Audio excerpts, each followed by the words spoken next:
The day I drove to pick up Willow, the usually aloof and distant heiress actually got into the back seat of my car with a male colleague from the company.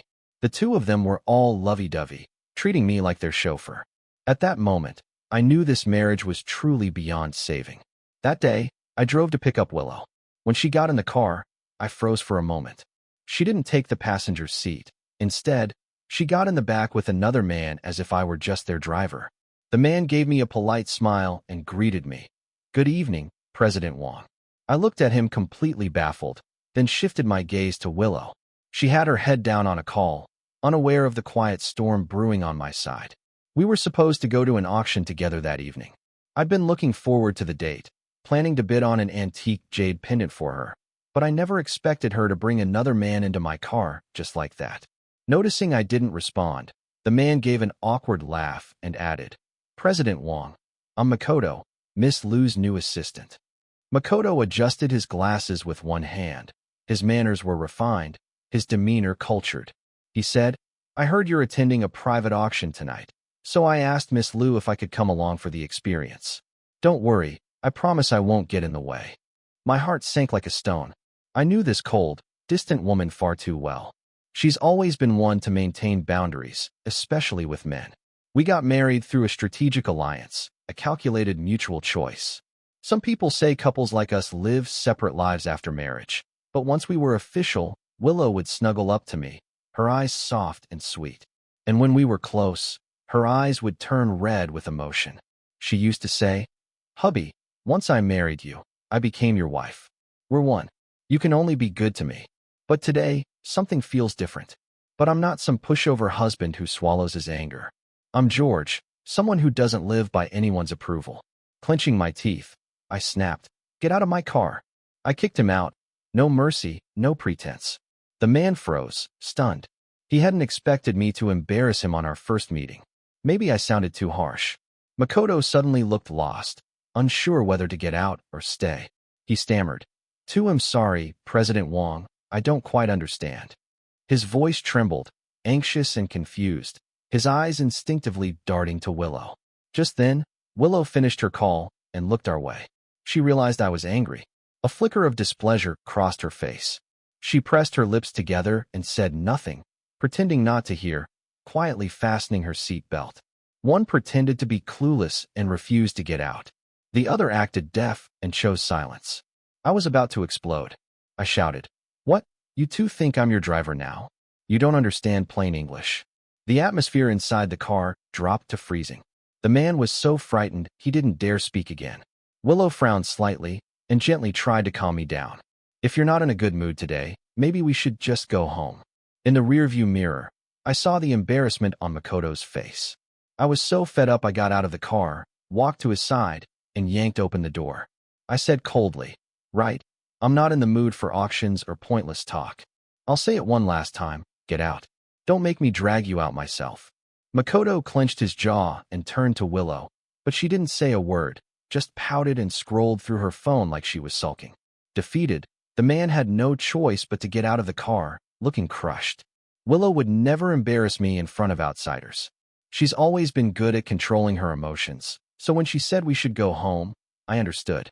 That was our long-standing unspoken rule. If there's a problem, we deal with it at home. Willow leaned on my arm and said, "Makoto just graduated college. He's new to the real world. Why take it out on him? He didn't mean to treat you like a chauffeur just by sitting in the back." I replied blankly, "This is the first time." Willow blinked. "The first time for what?" I said, "All these years, this is the first time I've seen you get that close to another man. You say he's just young and clueless, sitting in the back seat. Then why were you sitting back there with him?" That's when Willow finally realized what I was really upset about. Everyone in our circle knows how incredible Willow is. She's had countless admirers, but she always kept herself clean, and before me, she never dated anyone. Willow gave a soft smile and shook my arm playfully. Didn't think I'd ever see my husband jealous. Then she tiptoed up to kiss me, apologizing in a coy, gentle tone. "I'm sorry, it really was my oversight, but he's just a colleague, nothing more, and nothing will ever happen between us." She looked up at me, her gaze sincere and steady as she made her promise. I'm not stupid. Even though I've only met Makoto once, I could tell this guy definitely has feelings for Willow. I thought giving him a hard time the first time we met would be enough. But the next day, I found out the jade pendant I'd secretly bid on through an agent at the auction had ended up in Makoto's hands. David, Lu Corporation's executive assistant, sent me a photo along with a screenshot from WeChat. In the photo, the antique jade pendant was resting in Makoto's palm. He wasn't just holding it, he was flaunting it. His eyes were cold, but his lips carried a smug little smile. That expression, it screamed satisfaction, the kind of glee you get after revenge. Clearly, after the humiliation he suffered yesterday, someone had decided to make it up to him. The WeChat screenshot showed a post from Makoto's Moments feed. Thanks to Big Sis Willow for the soul-soothing wisdom. She told me if you work hard enough, what's meant for you will come. Time to stay strong and win myself a rich, classy goddess and reach the top of life. Yes, ma'am, my lady boss, followed by a string of muscle flex emojis. In that moment, I swear I could feel my blood turning to ice. As much as I hated to admit it, he pissed me off successfully. It felt like someone had cracked a precious jade I cherished. The feeling was disgusting and strange. For a second, I actually wanted to hop into my Lamborghini and drive straight to him just to slap him across the face twice. But when I looked at my own hands, I realized how cheap it would be to get worked up over some low-level nobody. So instead, I called Alex, the guy who sold the jade. Alex sounded ecstatic on the other end of the line. He practically swore an oath. President Wong, don't you worry. Even if I have to dig out the whole damn Kunlun Mountain, I'll find you enough jade. I'll send everything to you today. That very same day, before work even ended, every single employee at Lu Corporation's headquarters except Makoto received a lavish gift from me. A jade pendant worth 200,000 yuan. Men got guanyin, women got Buddha, 46 people in total. It wasn't as rare as the antique piece from the auction, but what mattered was equality. Everyone got a share. David handled it all with expert finesse, as expected. Once they received their gifts, everyone posted WeChat moments with captions like, "Thanks to President Wong for the chicken soup for the soul. He says that making the right choice is more important than just working hard." I'm clenching my fists, ready to strike down the corporate slaves and stomp on those who glorify self-sacrifice. At your command, my honorable godfather. Again, with a flood of emoji fists. Of course, people were happy to play along. A few secretaries and executive office staff, always the heart of company gossip, were grinning ear to ear, posting stories and pics with their new jade bling. Some clever ones even added their own spicy touch to the captions. As long as the medical bills are covered, I'll fight wherever President Wong points. Secretaries and assistants might not have much real power in the company, but their word-of-mouth influence is absolutely terrifying. In less than half an hour, everyone in the company knew that President Wong had just gifted 200,000 yuan worth of jade to everyone except Makoto. As for the reason, the office gossip machines were already spinning at full speed. Two colleagues sitting next to Makoto glanced over at him and snickered meaningfully. Makoto's face turned ghostly pale. He was practically squirming in his seat. He looked like he'd been publicly humiliated. Clutching the antique pendant tightly, he stood up and rushed off to the bathroom, with laughter trailing behind him like smoke. Acting on impulse, he ended up returning the pendant untouched. Willow had just finished a call with her father when she turned around. She saw Makoto frowning as he handed the pendant back to her. She asked, puzzled, "What's wrong?" Makoto let out a long sigh. He shook his head, looking disappointed. "Miss Lu, you should return this," he said. "I really can't accept it." Willow didn't fully understand what was going on, but her instincts told her something had definitely happened. She didn't press him. She just stood quietly watching him. Makoto hesitated, brows furrowed, then finally opened his mouth. He told her everything that had happened at the office that day, every detail. "Miss Lu, I'm really sorry. I think I might have caused you trouble," Makoto said sincerely. "I just posted that status to motivate myself. I had no idea President Huang would see it." He looked deeply regretful. "I didn't expect him to get that angry," he said. Then, more seriously, "Miss, I want to go apologize to President Wang in person. I want to explain it properly." Willow figured someone in the company must have been gossiping again. There was nothing between her and Makoto, but some people just love to stir the pot, and now George had caught wind of it. "That's just too much," Willow muttered, frustrated. That evening, Willow came with Makoto. The man was clearly nervous, eyes darting everywhere but mine. Willow pressed her lips together and said, "Makoto wanted to come talk to you. Clear the air face to face." She tucked a lock of hair behind her ear. "Honey, Makoto's just a colleague. I only gave him the pendant you got me because of what happened yesterday. It was just a gesture to make peace with you, nothing more." I popped a few peanuts into my mouth and took a sip of baijiu. Makoto bowed deeply. "I'm sorry, President Huang," he said. He looked absolutely terrified, like he'd walked into a disciplinary hearing. "President Huang, please don't take it the wrong way. It's my first time receiving something so valuable. I got excited and let it get to my head. If I did anything to upset you, just tell me. I'll fix it, I promise." I took another sip and said, "Makoto, right?" He nodded slowly, sneaking a glance at me like a student waiting for a teacher's approval. Looking at this green little punk trying to act like he could square up with me, I couldn't help but find it hilarious. I said, "I'm not your teacher, and I'm not your boss. I don't have time to teach you how to behave.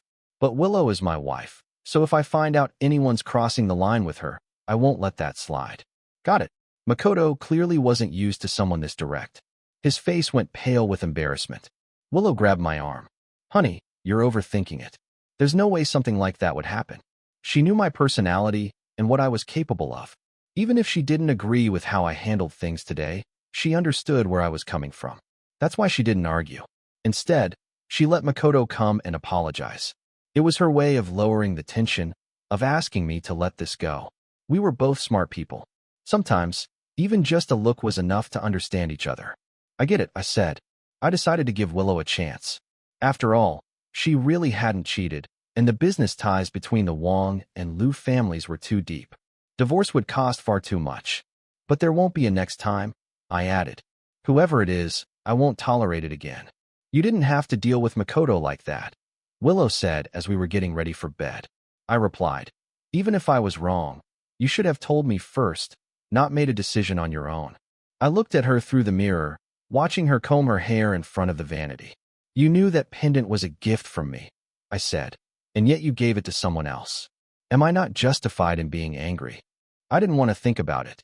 What if someone as beautiful as Willow was tainted? Would I still love her the same way? Willow finished with her hair and walked to the bar, pouring herself a glass of iced water. She pouted slightly. "Makoto couldn't sleep all night because of your misunderstanding this morning. He looked so worn out, so I just gave him the pendant to say sorry on your behalf." Not a single flaw in her explanation. I stared at her in silence, cold and calculating. The cost of that jade wasn't much to me. Sure, it could be given away casually, but it wasn't about the money. It was about why him and why apologize for me. Willow leaned her chin into her palm, tapping her cheek gently with her finger, waiting for me to respond. This was the first time we'd had emotional conflict over a third party. Our upbringing and sense of dignity had both left us exhausted by this sort of thing. We were people who cared about appearances. I frowned and said, "Willow, I love you." She paused, her fingers stilling. Clearly, she hadn't expected me to say that. "I love the part of you that's pure and untouched," I continued. "That's what sets you apart from others. You used to be so firm about boundaries, always keeping a respectful distance from men. You had a sort of emotional cleanliness, and you wanted a clean marriage. As for me, you know what I was like. I wasn't always that kind of man, but your values changed me. That's why we've always shared the same vision for life." I paused. "I hope your marriage never reaches a crossroads." "I didn't," Willow whispered, her voice full of hurt. Willow was a smart woman. She understood what I meant, so she cut Makoto off completely. She was embarrassed, so she had her father transfer him to another department. And just like that, Makoto, once an intern with potential, was reduced to the most basic grunt work. He used to get opportunities to go on business runs with senior staff. Now David didn't even put him on the schedule. I didn't ask anyone to mess with him, but things like this don't need instruction. People know how to kiss up and step down. Leaders made things hard for him. He got excluded from the workflow. In less than 2 weeks, Makoto couldn't take the pressure anymore. He looked exhausted and constantly made mistakes at work. The turning point came after a department meeting that day. Makoto was publicly reprimanded for a mistake. One leader after another took turns tearing into him, not just criticizing his performance, but attacking his morals, his character. The tone was vicious, relentless. They didn't even give him room to breathe. The team leader sneered, waving a file folder. You see this line? For most people, it's the moral baseline. For you, that's like asking a saint to set the standard. Makoto kept his head down, quietly owning up to his mistake. His shoulders trembled slightly. It looked like he was nailed to the spot. And just then, Willow walked in. She'd come to the procurement department to pick up some files. The moment he saw her, Makoto grew visibly flustered. He rubbed his forehead, trying to mask the awkwardness, but Willow didn't move. She stood silently in the doorway, just watching him. In that moment, that gaze coming from someone he admired completely shattered his pride as a man. Miss Liu, he muttered, his face flushed red. There was no performance, no act. Willow had always been the sun he could never reach. Now, broken and humiliated, he'd nearly given up on trying. And to have her witness his downfall, that was the final blow. He stood up suddenly, kicked over the chair, shoved past Willow, and stormed out the door. Half a month. That's all it took to turn the bright, confident Makoto into a shadow of himself. That night, Willow lost her temper for the first time since we got married. She stormed into the house, knocked over a glass on the table. It shattered, water spraying across the surface. She yelled, "Why won't you leave him alone, George? I've respected you, loved you. I've tolerated again and again your insults and cruelty toward him. What do you get out of bullying someone weaker than you?" And suddenly I remembered.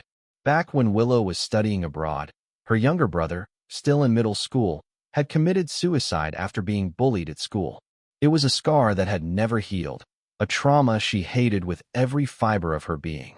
She said, "George, you disgust me. If you keep treating people like this, I won't just stand by and watch anymore." I stood there in stunned silence, watching the woman in front of me, hysterical, screaming. For the first time since we got married, Willow lost control because of another man. The feeling was awful, like shattered glass, like spilled water that couldn't ever be gathered again. Willow brought Makoto back despite David's objections and even fired David without her father's consent. She confronted him heated, saying, "We Liu family don't need a traitor like you. Who are you really working for?" David could be quite stubborn when it came to certain things. First of all, I'm the president's assistant. You don't have the authority to fire me. Second, miss, I'm working for you. Some matters I'll communicate privately with President Wong, but only personal matters. Willow slammed the duty roster down in front of him. Oh, really? That's your excuse? Then where was your so-called professional ethics when you abused your position to bully others? David was stunned. He knew she'd found out how he made things hard for Makoto and couldn't hide his guilt. Willow saw right through him. My father must have been blind to trust a petty, unethical man like you. Using your role to sabotage colleagues. How do you still have the nerve to stay in Liu Group? David walked out of the office, defeated. Several veteran employees outside looked somber. They asked, David, are you really leaving? David forced a faint smile. Yeah, I'm leaving. Take care, guys. See you around in this crazy world. Willow and I entered a Cold War, something that had never happened before. She moved into a hotel. Makoto, now her assistant, came by to pick up her clothes and cosmetics. Seriously, Willow gets so dramatic when she's mad, no one is safe. The housekeeper had already received a call and packed all of Willow's daily necessities for her. Makoto seemed to have been scared straight by me. He took the suitcase from the housekeeper and quietly left in a taxi. Before leaving, he said, Miss Liu asked me to give you my number. She said if you ever need anything, feel free to contact me. I chuckled. There's nothing to contact. Tell her to stay as far away from me as possible. Makoto couldn't understand how I could still act so tough even after Willow moved out. There was confusion in his eyes, but more than that, there was smug satisfaction. The housekeeper shook her head and tried to console me kindly. Sir, maybe just swallow your pride and apologize. Bring her back home. You two never even argue. How did things get this bad all of a sudden? She had worked with us for over a decade. After so much time together, there was definitely a bond. And Willow, she was probably waiting for me to admit I was wrong and go pick her up, right? Ridiculous. Why should I apologize? Willow never came back. Makoto, on the other hand, was living it up, posting updates every day, and they were always about Willow. Driving luxury cars to pick her up for work, posting private equity event invitations, photos with industry big shots. Basically, anything he could flaunt, he flaunted. Not a single chance wasted. Every post easily racked up over 100 likes. Someone even suggested in the comments that he start a live stream to show what high society life really looked like. A few mutual friends sent me screenshots of his posts with a simple question mark. One friend wrote, "Want to know where Willow is these days? Just check his feed, and you'll get a pretty good idea." We're all smart enough to read between the lines. No one said too much. Willow and I used to attend every event together. Even if I was tied up, my assistant would accompany her. Now the one by her side was Makoto. I didn't have the energy to reply to my friends' well-meaning reminders. I just sent back a simple thanks emoji. At the time, I was privately working with Wong Group's finance and legal teams to start the asset division process. It was a massive and complex operation. Because of the marriage alliance, our two companies held shares in each other, and then there was the family trust. One managed properties, precious metals, stocks, ships. The list was endless. Some overseas properties I couldn't even recall until I saw the deed and photos. Sorting through all of it was incredibly time-consuming. That day I got a call from Willow. She said, "Mom wants us to come over for dinner." I replied, "Okay." We acted like nothing had happened, business as usual. The driver picked Willow up from the airport first, then came to get me, and we headed to the Liu family house together. Willow and Makoto sat in the back again, leaving the front seat for me. Makoto's smug satisfaction was written all over his face. Honestly, the whole scene was almost comical. This time, though, I said nothing and calmly accepted the passenger seat. Willow rolled her eyes and turned to stare out the window. Makoto was as talkative as ever, but there was a new air of maturity about him. He smiled and said, "President Wong, we just got back from Manhattan today. Madam Liu wanted to see Willow, so I dropped by to bring some gifts and pay my respects." I didn't respond, just closed my eyes and leaned back in my seat. Makoto quickly realized he was being ignored. Willow pressed her lips into a thin line and remained silent the entire ride.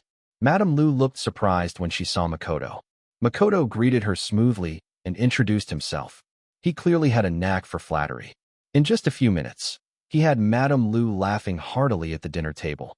He chatted with her in a humorous tone, sharing some amusing stories from work. She smiled and nodded with satisfaction. Then she asked about Willow's life lately. Makoto naturally took over the conversation like he belonged there. The atmosphere at the table began to shift. Makoto, who had been talking so confidently, suddenly realized he'd crossed a line and fell silent awkwardly. At least he wasn't completely clueless. Talking about daily life, that's a topic reserved for spouses. Madam Liu wasn't a fool. Willow said nothing. I calmly wiped my mouth and said, "Mom, I have some news. You're about to have a grandson." Her eyes lit up as she looked at Willow and asked, "Really? Is that true, Willow?" "It was huge news," she said. "When did this happen?"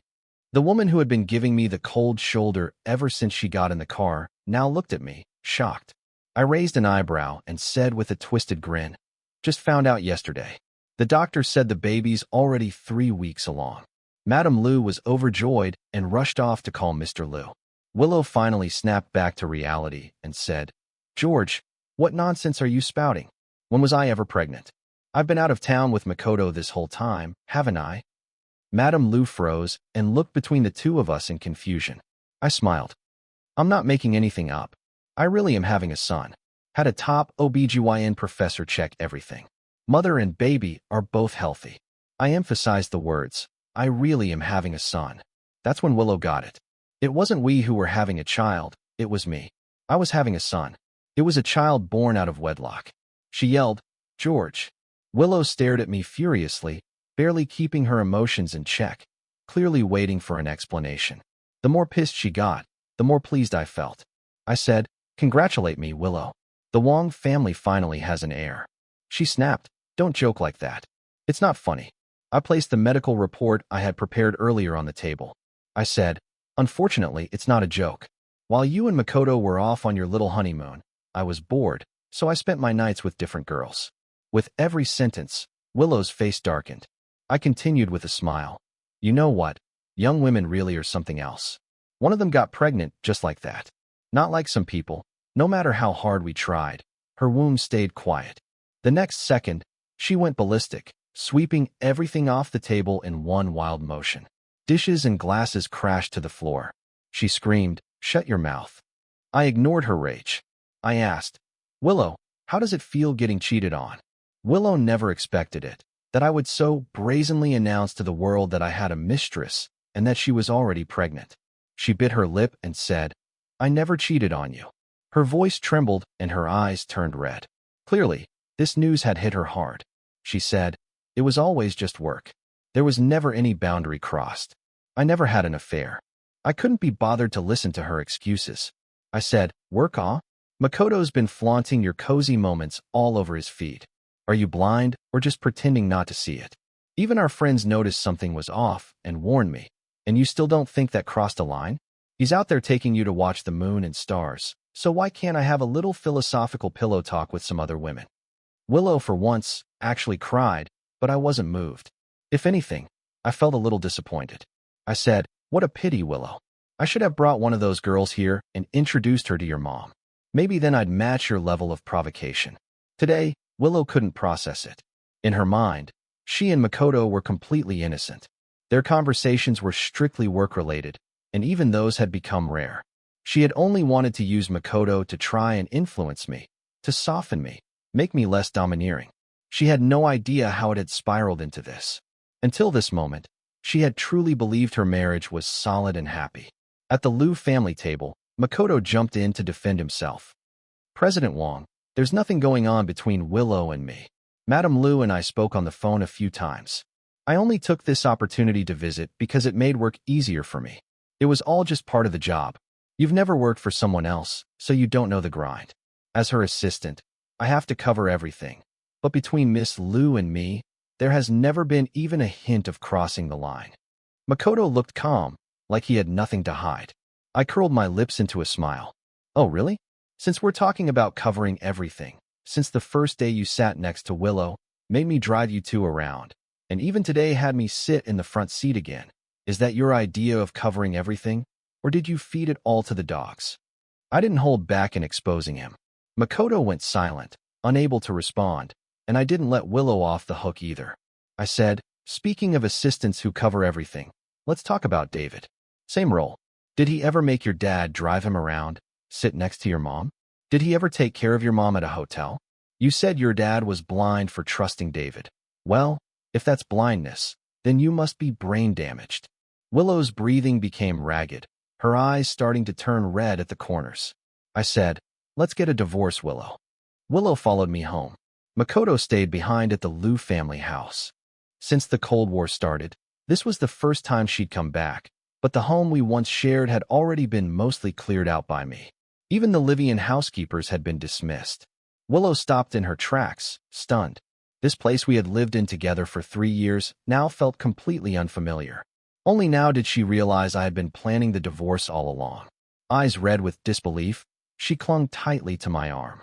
George, I didn't cheat, she said, her voice soft and full of pain. He didn't hurt you, I didn't get hurt. Let that woman get rid of the baby. Let's start over, please. I almost laughed. I shot back mockingly. Are you out of your mind? That's my son. Why would I have him aborted? My calmness seemed to stab her right in the heart. She pressed her lips together and said, I didn't do anything wrong. You know that. I yanked my arm out of her grip. Yeah, I know you're still clean, but what good does that even do anymore? I continued. You had Makoto come to our house to pick up your things. You knew that would piss me off. You brought him to every public event. We both knew how that would look. You knew all of this and still you did it.